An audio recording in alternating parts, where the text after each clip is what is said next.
Hi అండి. ఈరోజు నేను చూపిస్తున్న డ్రెస్ డీటెయిల్స్ అనమాట ఇవి.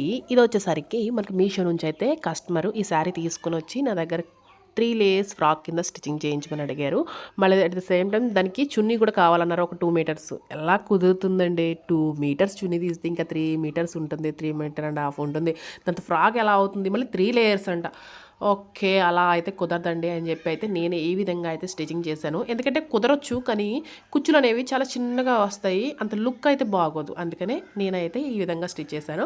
నెక్స్ట్ వన్ వచ్చేసరికి స్పేస్ సిల్క్ శారీతోనైతే ఈ విధంగా 3 లేయర్స్ పెట్టి స్టిచ్ చేశాను. ఇది వచ్చేసరికి శారీ నా దగ్గరే తీసుకున్నారనమాట. హెల్దీకి 2 కట్ శారీస్ అనమాట. ఇవి వచ్చేసరికి 7 అండ్ 8 మీటర్స్ అయితే కంపల్సరీ ఉంటుందండి. చాలా బాగుంటుంది. Fabric wise cloth length wise వచ్చేసరికి చాలా ఎక్కువగా అయితే వస్తుందనమాట.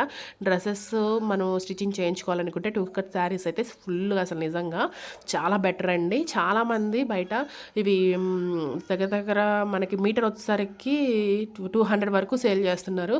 మన 2 కట్ శారీస్ ఈ విధంగా తీసుకొని స్టిచ్చింగ్ చేయించుకుంటే సూపర్గా ఉంటుంది.